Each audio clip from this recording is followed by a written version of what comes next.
TNPSC பத்தி நீங்க அறிக்கை கொடுத்துருக்கீங்க சார்.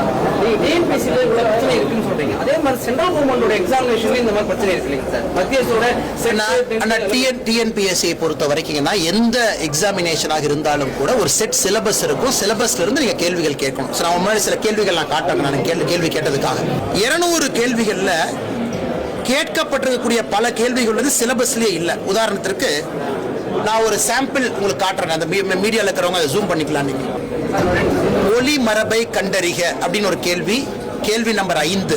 யாராச்சும் இதுக்கு பதில் சொல்லுவாங்களா? நீங்களே பாருங்க. அடுத்தது வேலை பிசகு என்கின்ற மரபு தொடரின் பொருள் அப்படின்னு ஒரு கேள்வி இருக்கு. இது எதுவுமே சிலபஸ்ல இல்லை.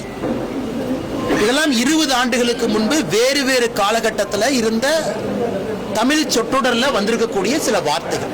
ஒரு சிலபஸ்ல இருந்து கேள்விகள் வரும்பொழுது மட்டும்தான் அந்த மாணவனுடைய திறமையை நீங்க பரிசோதித்து பார்க்க முடியும். ஒரு 10% அவுட் ஆஃப் சிலபஸ் வச்சுக்கலாம். அது கிரிட்டிக்கல் திங்கிங்கா. சிலபஸ்லே இல்லாம தன்னிச்சையாக கேள்விகள் கேட்டிருக்கிறாங்க. ஒன்று, தேர்வுகள் முறையாக இல்லை. தேர்வு நடந்து முடிந்த பின்பு அதை பாதுகாக்கப்பட வேண்டிய விதமும் முறையாக இல்லை என்பது எங்களுடைய குற்றச்சாட்டு. தேர்வு கடினமா இருக்கலாங்க, அது வேற. ஆனா தேர்வு சிலபஸுக்குள்ள இருந்து வரணும். ஆனால் இன்னைக்கு திராவிட முன்னேற்ற கழகம் ஆட்சியில் இருக்கிறாங்க. இதுக்கு பதில் சொல்றதை விட்டுட்டு நீ மத்திய அரசு நடத்தக்கூடிய தேர்வுகளை பாரு அப்படின்னு திமுக சில பேர் குற்றச்சாட்டு வைக்கிறாங்க. மத்திய அரசு நடத்தக்கூடிய தேர்வுகளை எது சிலபஸ்க்கு வெளியே வந்திருக்குன்னு சொல்லுங்க. நானே அவங்க சார்பா நானே போராடுறேன். அது வேற.